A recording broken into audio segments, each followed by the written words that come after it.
আমি বলছি শাড়িটা ছাড়ো। না, আপনার মেয়ে না বলছিল আমার মামা যেসব শাড়ি দিয়েছে তা নাকি ওদের বাড়ি ঝিও পড়ে না।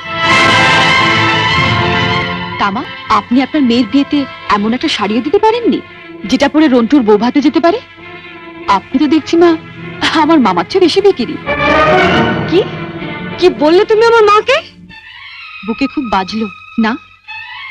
ঠিক আমার বুকেও এমনি করে বেজেছিল যখন তুমি আমার পিতৃতুল্য মামাকে বিক্রি বলেছিলে।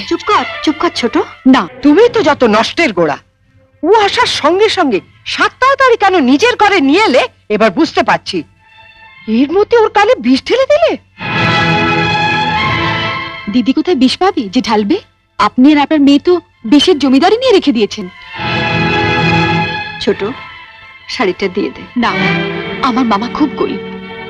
বিয়েতে আমাকে ভালো শাড়ি না দিতে পারলেও এই শাড়িটা অনেক কষ্টে কিনে দিয়ে বলেছিলেন বাড়ির যিনি গুরুজন তার পায়ে দিয়ে প্রণাম করো।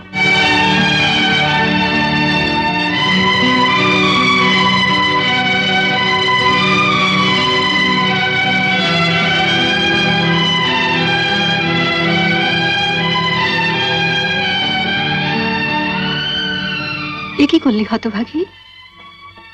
মা থাকতে আমাকে।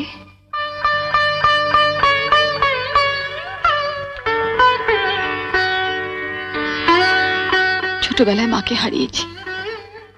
কত আশা নিয়ে বাড়িতে এসেছিলাম, নতুন করে আবার মাকে পাবো।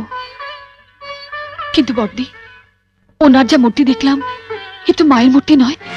শাড়ি দিয়ে প্রণাম করলে আমার মরা মায়ের হাতটা কষ্ট পাবে। শুনলে মেজে বৌদি, শুনলে? যত বড় মুখ না তত বড় কথা। ঠিক আছে, রন্টুর বৌভাত থেকে আসে, তারপর তোমার হচ্ছে। দাঁড়াও, যাবার আগে ছুঁড়ে ছুঁড়ে যে শাড়িগুলো ফেললে সেগুলো সুটকেসে তুলে দিয়ে যাও।